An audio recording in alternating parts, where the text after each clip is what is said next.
Good evening. Welcome all of you to St. John's, those who are viewing this lecture online for our monthly Veritas lecture. Veritas simply meaning truth, and thankful to have Pastor Berg with us to speak to a timely topic of not putting our trust in princes. As you're looking at the calendar, so next month, of course, will be right in the middle of Lent, so we won't have a Veritas lecture in March. In April, we'll have Mr. Keith Boback. He's a retired teacher, religion teacher from Wisconsin Lutheran. He's done something the last couple of years, speaking the truth in love to Mormons, speaking the truth in love to Jehovah's Witnesses, I believe. I believe this year it's going to be speaking the truth in love to Muslims. That'll be the beginning of April. And then the beginning of May, Pastor John Hine from our synod is going to be here to talk about something. It's on the website. I forget what it is. I'll announce it the month. I don't want to let that cat out of the bag yet. So if you haven't been here for one of these lectures, Pastor Berg will go till about 7:20 or so, and then call a timeout. If you want to be dismissed, please feel free to do so. Our half-hour evening prayer service will begin right at 7:30. The rest of your pastors you won't see. We're heading to a meeting at Wisco tonight, so Pastor Berg is in charge tonight. Let's give him a welcome to St. John's. All right. Thank you. I had a pastor friend of mine say, hey, you guys going out after this? I'm deciding whether to go or not. And I said, no. And I said, Pastor Borland has this meeting at the high school. And he's like, oh, yeah, I got to be there. And he said, Mike, as your friend, you know I'll always be there for you unless there's something more boring. And so he went to the Wisco meeting instead of this. All right, hopefully I'm not boring today. Okay. Let me start with this. You are a person of faith, and I could say that to anybody, anywhere, whether they're atheist or not. You don't have a choice in the matter. You have to trust. You have to trust things. So I think this is actually very helpful, not that we were here to talk about the abortion debate, it was very helpful in understanding infant faith and when life begins. Because a baby trusts mom. And that comes before the baby can articulate that or even understand it, right?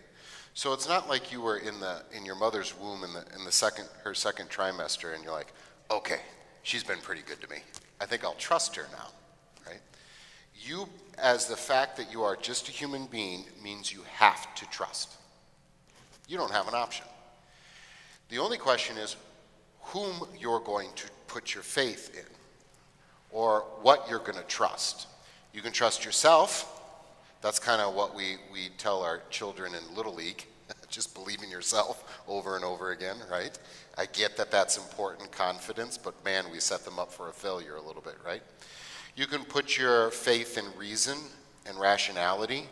I think that's a good thing, but it has its limits, yeah? Because reason can't get to everything, yeah? And so the question is not whether you're a believer or unbeliever, where you trust or don't trust. It's only what you trust, right? And one option is to trust the government. Now, this is not a libertarian speech. I'm not a libertarian, although some days, you know, you kind of want to be, yeah. But rather to say that if you ask of your government things it cannot do, you will be disappointed, yeah?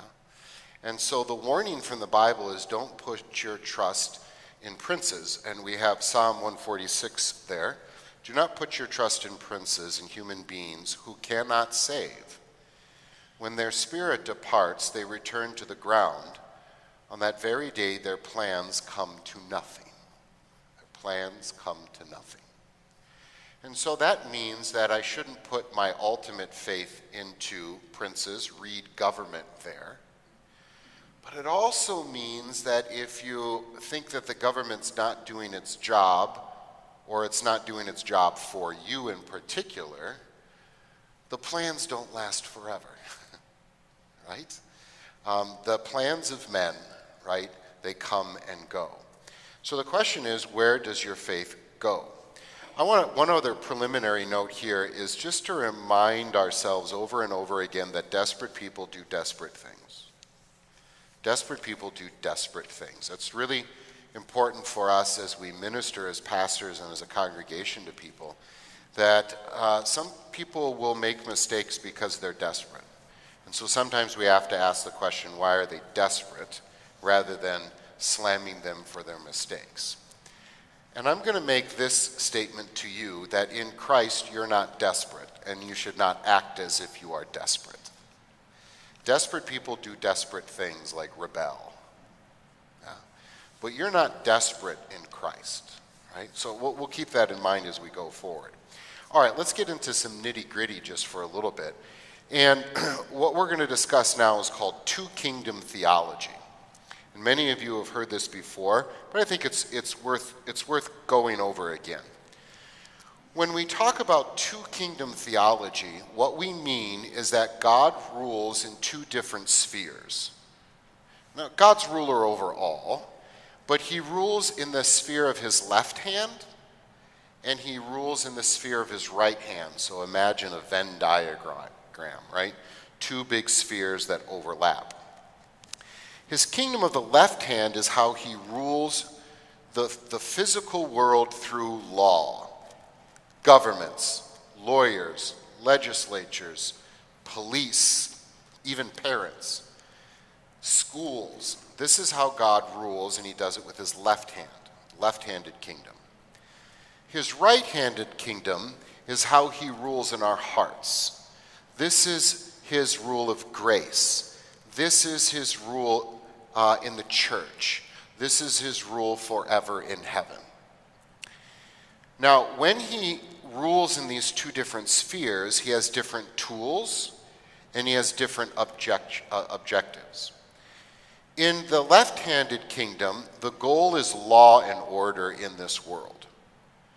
And so we hear in Romans chapter 13 that the authority has been given to you by God, and if you disobey the authority, you disobey God.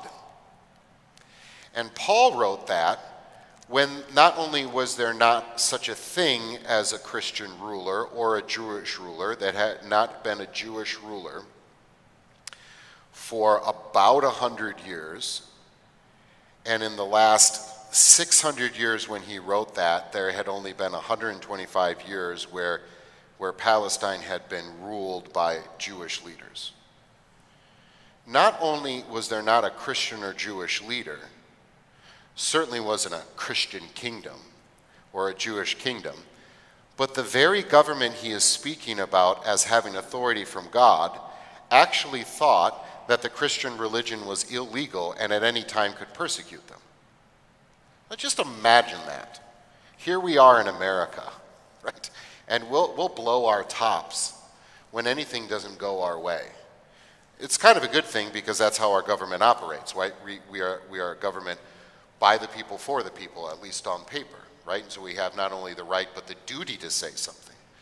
But just imagine being in Paul's tutelage, and you may be persecuted like tomorrow. And he says, obey the government. The government that's trying to kill me, obey the government. Because in God's left-handed kingdom, the goal is law and order. It's not salvation. It's not creating a Christian culture. It's not trying to even create a Christian morality. It's law and order. Now, when God uses people like you and me, and like the Roman government and any other government, he's dealing with flawed people. And so there is going to be a lot of flaws, and there's going to be a lot of illegal activity. It's a messy world. But God still says, I put that authority there, and you should obey it, right? Now, the kingdom of the right hand is where God rules with gospel, where he gives you the forgiveness of sins. When Jesus talks about his kingdom and it being in your heart, that's what he's talking about over here. His kingdom of the right hand. All right.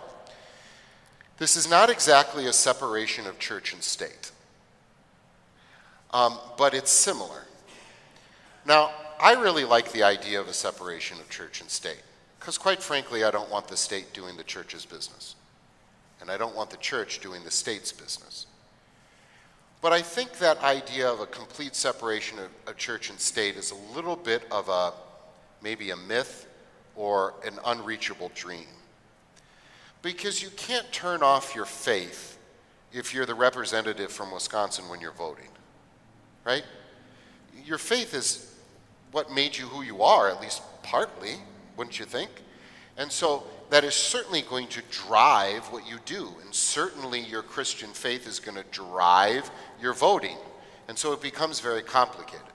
So it's better to think about these two spheres not being completely separate, but they overlap, right? So I got my Venn diagram here, and where the two circles overlap in the middle, that's where those two kingdoms have a say in something.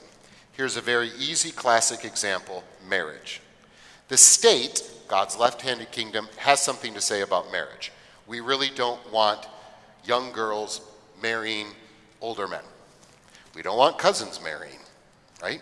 And so you have to get a license. Sometimes there's a waiting period. That license is going to expire.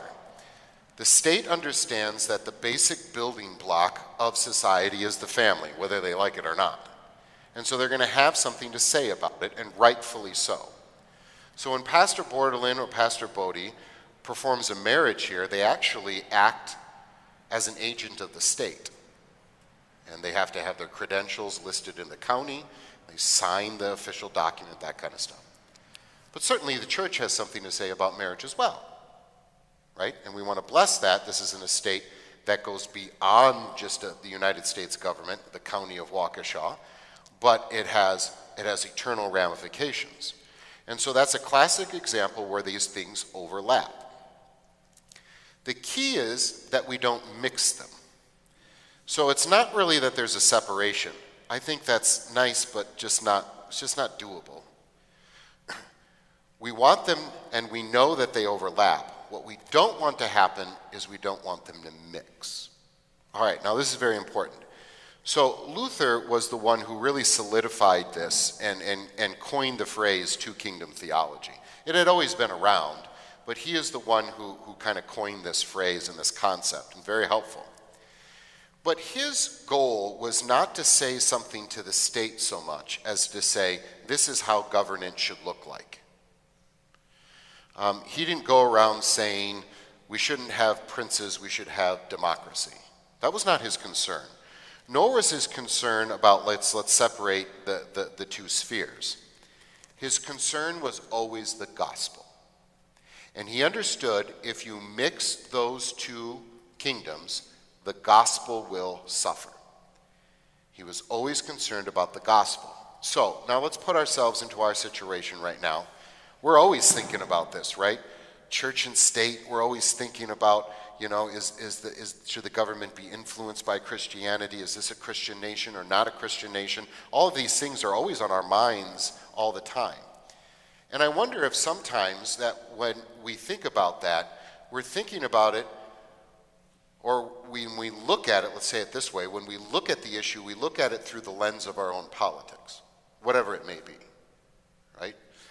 And our concern isn't what Luther's concern was, which was the gospel not getting lost.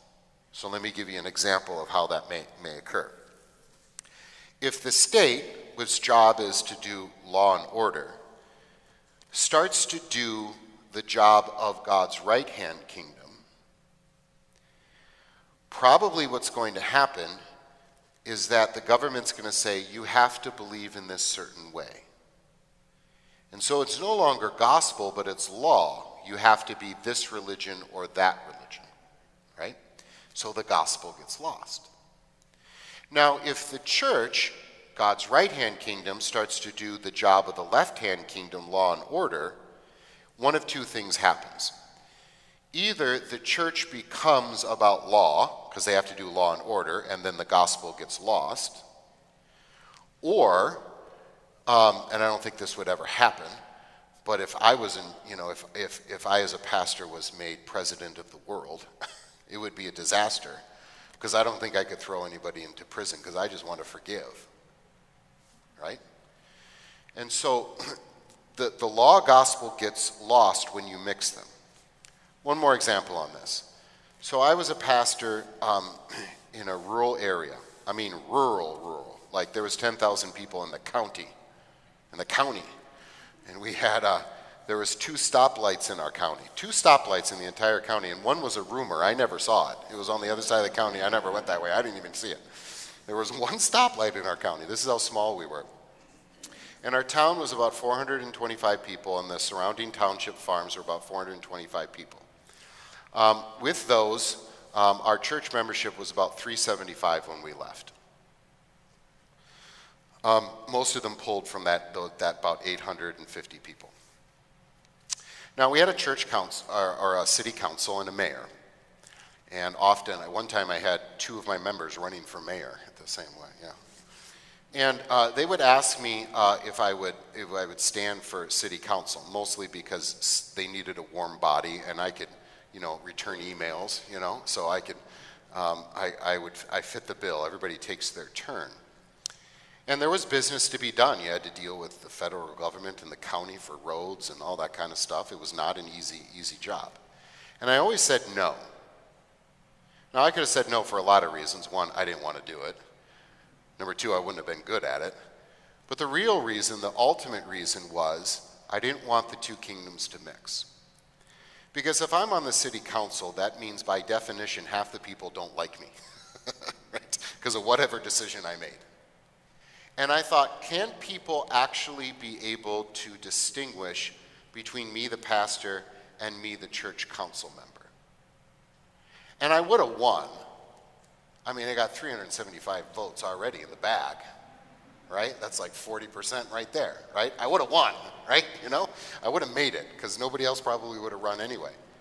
But I never wanted to do it because if people were mad at me, they would transfer that to be mad at the church, and the gospel would suffer, right? So we got to be very careful that the church is not going out there making political statements, because whenever you make a political statement, you, by definition in our world right now, have upset 50% of the population, right? So this is really tricky business, right? Okay, so we got the 2 kingdom thing down. Let's move on a little bit. So the real issue, right, is the gospel. Okay, let's just go real quick, Old Testament, New Testament, and some moments in church history, just to give us some context. Remember the era of the judges? That was when Israel had come out of Egyptian slavery, 40 years in the wilderness. They cross over the Jordan River under the tutelage of and the leadership of Joshua, and then we have a string of judges that rule them. You should think about those judges not as men or women in black robes, but they were just the natural leaders of the time. You should think about the era of the judges as like the Wild West. And so who's in charge of that town in the Kansas territory? Well, whoever they made sheriff that day, right? And whoever the sheriff made deputies, right? It was a natural leadership position that was given authority to be a leader. Okay, so you had a series of judges. And do you remember what Israel always asked God for during that time? What did he ask them for? A king. They said, we want a king, we want a king, we want a king. Can you imagine that? Can you imagine people around here saying, we want a king? Yeah? Well, why do they want a king? Well, because all of the other people around them were powerful and they had a king. There's something about a strong central government that is very enticing, isn't it? Because it's big and it's powerful, right? And it can get stuff done and it can protect you, right? There's always there's an enticement for that. Yeah. I think we should be weary of that, of too much power in the executive branch. And I don't mean that as a political statement, but just to say, it's just a natural thing that when you give somebody power, it's very hard for them to give it back. Yeah. And what drove them and what drives many people to give power to a single government, a centralized government, or even worse, a centralized person, is usually fear, right? It's fear. So we talk a lot about leadership on the college level, like we're making young men and women to be leaders and stuff like that. I never quite understood what leadership really is, but I know the quickest way to be a leader, and that is creating an enemy and a fear, right? So if I say there's a fire in that room, follow me, I've become your leader, right? Because you fear that. Now, God was reluctant to give them a king because I think, A, he knew that this was being driven by fear and the enticement of power. But he also, kind of in a roundabout way, said, I'm your king. I'm your king.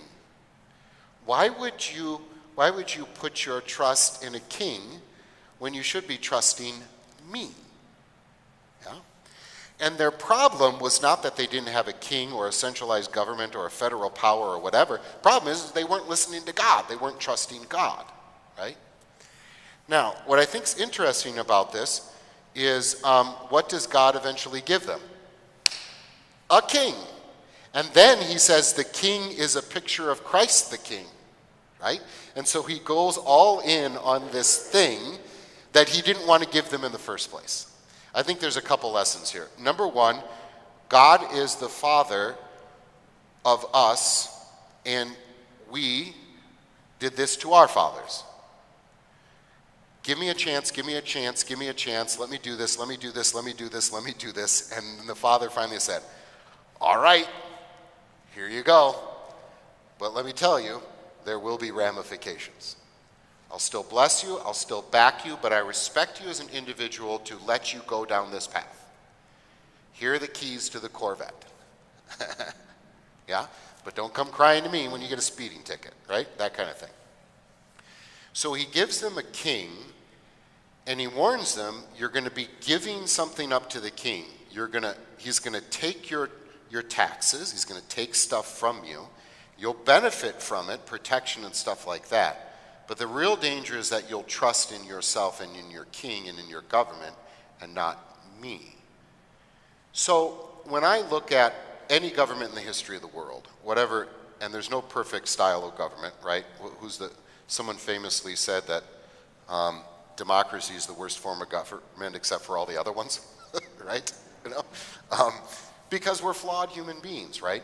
And yet God still says, I'll use that and obey that, even though it's imperfect, So I think there's a little bit of wisdom there from the era of the judges. Now we get to Daniel. So we fast forward. The Jewish people have been carried off into exile.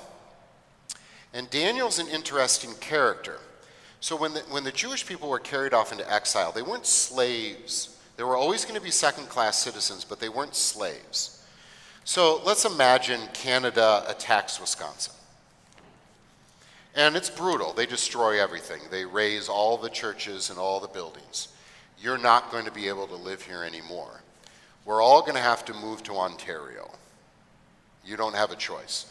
We'll leave behind a few farmers and the sick and the infirm, but we're going to take you. You're not going to be slaves, but there's going to be a new boss. And so if you're an engineer in Wisconsin, you're going to be an engineer in Ontario. Yeah? So they take Daniel and the others and they say, these are fine young men who are educated, who are going to be groomed for political positions, most likely in Israel, and we're going to use those resources now in Babylon. And so Daniel is carried off into exile, and he is supposed to work for the new boss. And he does it.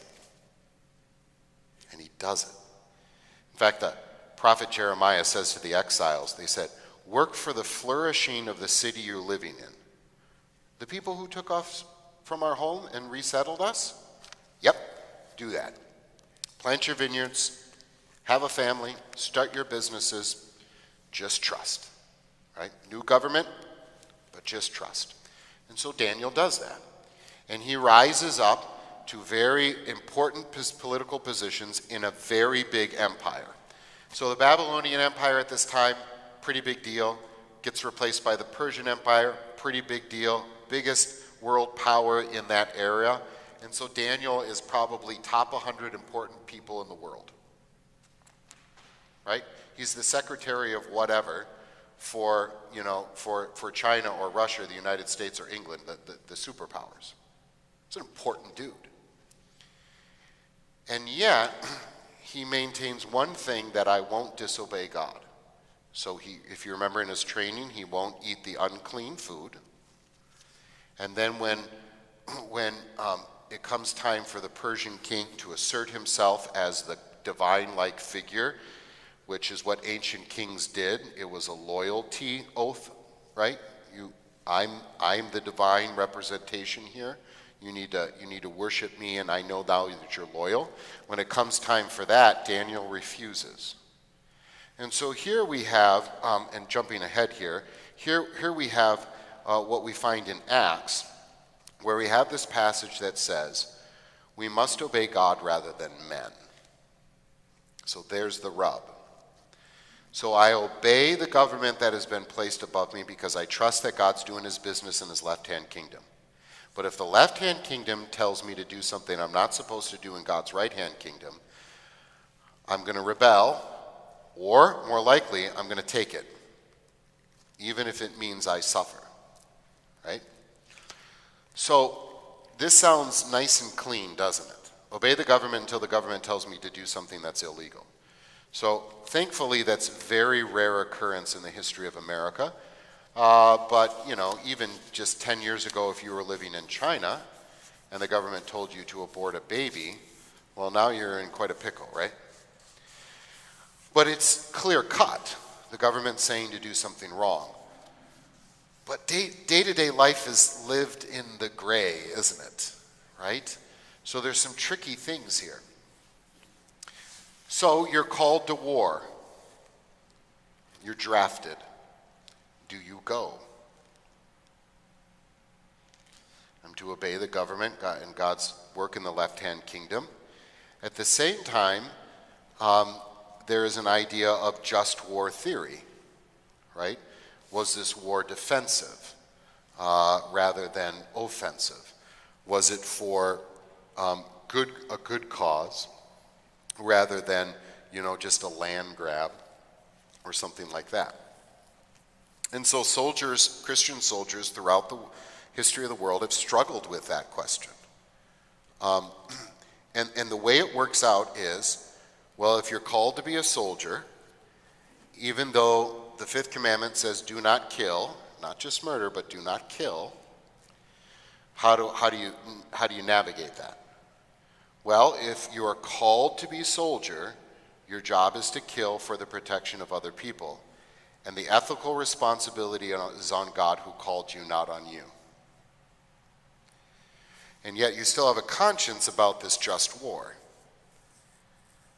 Should I be a part of an unjust war? Well, now it gets really tricky, because what war is just? It's never clear cut, is it? Right?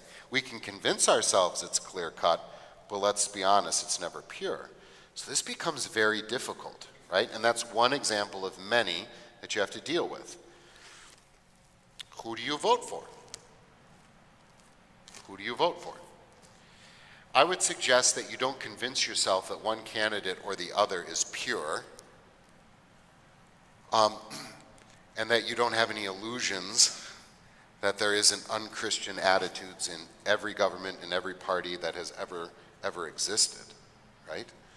That becomes difficult. And I would suggest to you that when you go to the ballot box in a few months, probably, right?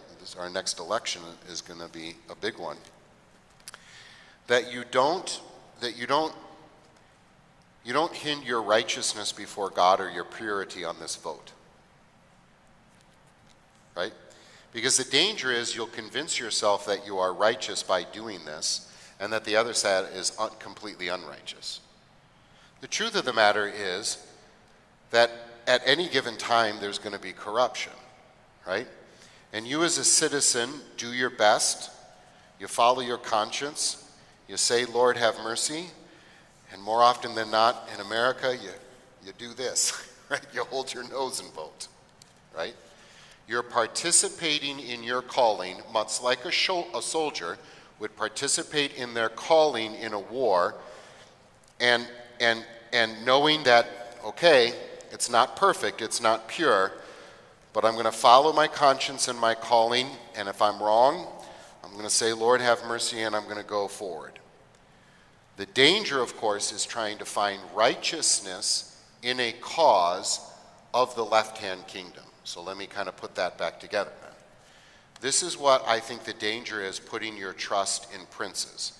It's not so much that you're putting your trust in something other than God, but you're putting your trust into something that cannot deliver what you expect of it. So if you expect purity and righteousness from a prince, a government, a political party, a politician, you either have to delude yourself into thinking that this is God's cause and pure. That's very dangerous, right? Because then the other side is the devil and the enemy. Yeah? Or you can become disillusioned in the whole process, right? So let me just kind of say that again. Putting your trust in princes is very dangerous because the threat is there that you would think that your political party, your politician, or whatever is righteous and pure. Yeah? And that's very dangerous, right? And so in a way, we always want to think about the government as limited. I'm not making a political statement here. What I'm saying is the government has to be limited to its sphere. It can't get into our conscience, even though it may try. It cannot get into my soul, even though it may try. And it cannot save me from sin, hell, death, or the devil. Yeah? And so its power is always going to be limited, even if it tries to expand it. Okay. Hopefully that wasn't too confusing. Just mention Isaiah and Cyrus. So Isaiah is a prophet who is living in the time of the exile. And you have the Persian king Cyrus, no friend of the Jewish people. Pretty rotten dude, as all of those ancient Near East emperors were. No concept of human rights. There's not even on their radar. There were certain rights for landowning people, but the government didn't owe you anything, right? And God says to Isaiah, I am going to use Cyrus to save you. In fact, he even hints at he will be a Messiah. He will be a chosen one. And Isaiah's like, you're going to choose this. I mean, it's Vladimir Putin. Vladimir Putin is going to be the savior of Christianity. He's going to be the Messiah. And this is where Isaiah famously says, surely you are a God who hides yourself. He just goes, right? Yeah. Well, this is two kingdom stuff. That God will always use the government for the good of his people, whether you can see it or not. Surely you are a God who hides. I don't know what you're doing there, but surely you are a God who hides. But I will trust. And so he can use rotten people to do his work. In fact, who else is he going to use? Right? Who else is he? He even uses the devil to do his work, like he did in the book of Job, right? So it's really a curious thing, but I think it's comforting in the end that even Cyrus, the Vladimir Putin to the Jewish people of that time, would be the one that God would use. Oh, you can only go by trust in this. Okay. The New Testament. Remember what one of the temptations of Jesus was? The devil said, I will give you all of the kingdoms if you just worship me.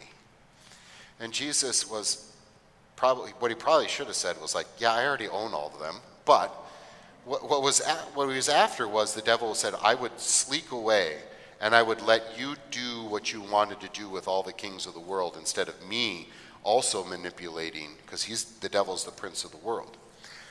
But Jesus had something bigger in mind. He had salvation from sin, hell, death, and the devil, not political freedom in mind, right? And he could never do that. He could never worship the devil. It's a good lesson for us, right? We are tempted with power. We're tempted with control. And I think a lot of times the church in America wants to have that cultural control or that political control. If we just had the right person in office, then this truly would be a Christian nation. That's not how Christians are made. Christians are made by the gospel, not by the law. Acts 5:29 is where we get the obey God rather than men. We already talked about that. Romans 13 is where we get the idea of God places this authority over you. I like Hebrews 2, especially verses 5 and 9. I won't read them because we're running out of time. But it's a reminder of the power of Christ, that all things are put under his feet. Remember that? Yeah. Everything's put under his feet. Even death is put under his feet, right? And so under his feet is the United States government and the Russian government and Hamas, Hezbollah. You can't see it. And they still do evil that has ramifications. And in your vocation as a citizen, you should fight against that evil. But then at the end of the day, you say, but these are all under the feet of God. That's a hard one to swallow, but it's true. Okay. I don't know if we want to go too much in the moments in church history. Maybe I'll just mention three things. There was a shift in 311 to 313.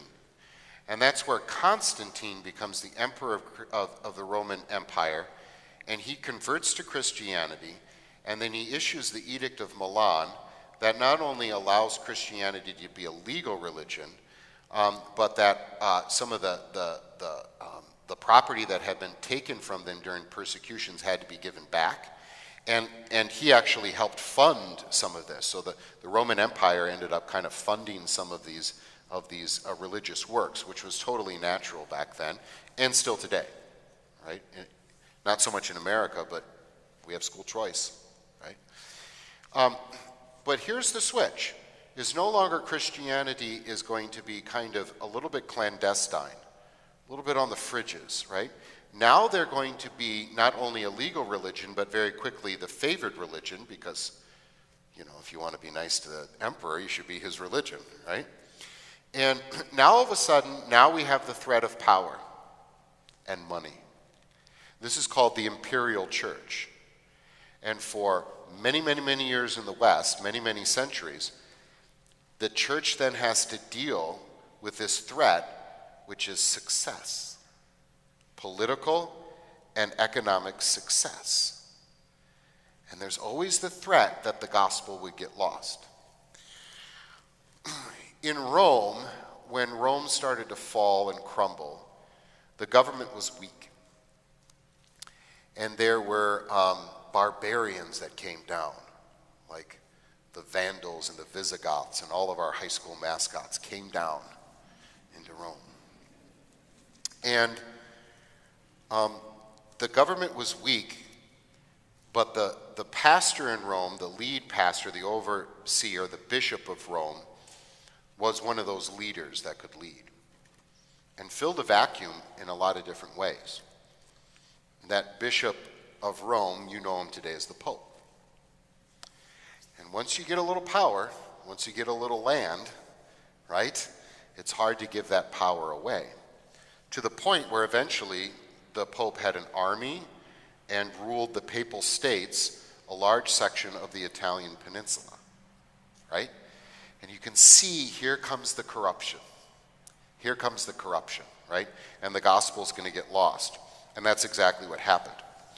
Now, if you remember in Christmas Day 800, Charles the Great, you know him as Charlemagne, king of the Franks, is going to be crowned by the Pope. He did not want to be crowned by the Pope, because once he was crowned by the Pope, what did that indicate to everybody? The Pope makes kings. The Pope makes kings, right? And Charlemagne's like, yeah, I don't want to give you that power. But the Pope knew exactly what he was doing, right? And so ever since then, you had this, and even before that, you really had this struggle between the kings and the Pope. You had two powers that were going back and forth.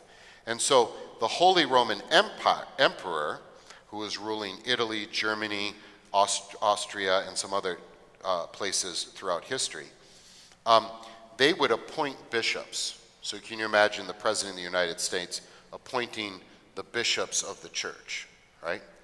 And so, and the Holy Roman Empire thought of himself as the lay leader and the protector of the church. This is why the King of England, a different situation, but the King of England, one of his titles is Protector of the Faith. Right? And so the king has something to say about who gets to be the bishop and the pope, and the pope has to say about who gets to be king or prince. And you have this very uneasy sort of thing going on, and you can imagine all the corruption that comes from that. So for all of our, complaining about our current American situation, we have it pretty good, right? The governor does not make a phone call to our church president lobbying him for who gets to be the next pastor at St. John's. Wouldn't even bother, right? We can thank God that we don't live in that situation. There's all sorts of different twists and turns with this story, but there's always this tension. Even today in Europe, there are legal and illegal religions still, right? America is very odd that we don't have legal or illegal religions. But in Germany, Scientology is not considered a legal religion. It's considered a Ponzi scheme. So it's illegal. They're probably right, right? So there's just this idea of you need the government's authority to do these things. It's always a little bit uneasy, right? Okay. All right, let's think about some applications here. I want to jump down to ultimate versus penultimate because I do want to give you maybe a time for comments or questions. Remember what we mean by ultimate and penultimate. The ultimate is the last thing. The penultimate is the thing that comes before it. The ultimate is the Super Bowl. The conference championships are the penultimate. Yeah? So what's ultimate in your life? How do you find that out? Well, follow your checkbook and your calendar and you'll find out what's the most important thing in your life. Where does your time and money go, right? Now, if I mix up ultimate and penultimate things, that's where I'm in trouble. So a penultimate thing would be your family, your nation state, your political party, your kids' sports, your career, your home. All of those things are penultimate. The ultimate thing is to bask in the love of God now and for all eternity. Yeah. Salvation in Christ. That's the ultimate thing. Everything else is penultimate. What I ask of my ultimate thing is eternity, identity, truth, and meaning. So I ask from my ultimate thing, whatever it is for you, I hope it's Jesus. Whatever your ultimate thing is, you're asking for your identity from it. Who am I? You're asking for your truth and morality. You're asking for meaning and really salvation for eternity. If I ask my penultimate thing for my identity, my meaning, my truth, my morality, or my salvation, I will be sorely disappointed because I've mixed the two. One Aaron Rodgers reference, and that will be it. All right. When Aaron Rodgers won his first and only Super Bowl, on the flight back, he famously remarked, "Is that it? Is that it?" He got to the top of the mountain and he wanted more. And that was kind of an empty feeling, I would imagine.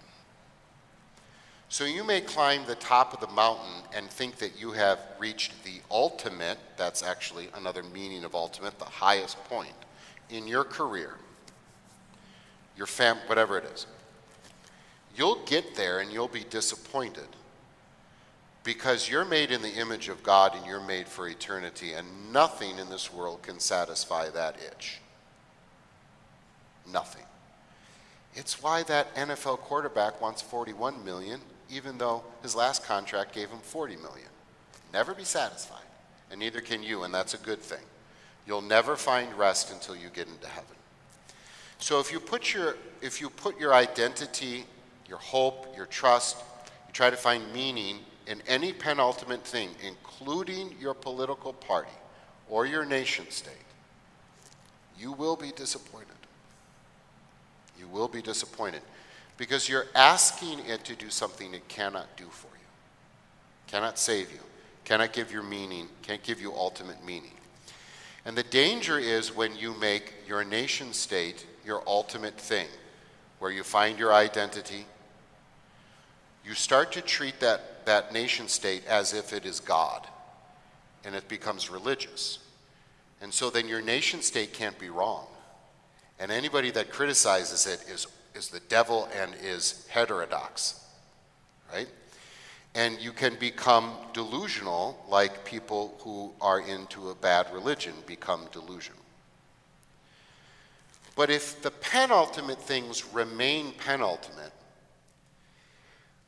then they become gifts. Then they become gifts to appreciate, to love, to work hard for, right? It's kind of the difference between you holding on to something so tightly that you never enjoy it and never really love it, right? Of Mice and Men, Lenny. Yeah. You hold on to your children and control them because you don't want them to make a mistake. Yeah, this is my problem. Instead of seeing them as gifts and letting God trust them.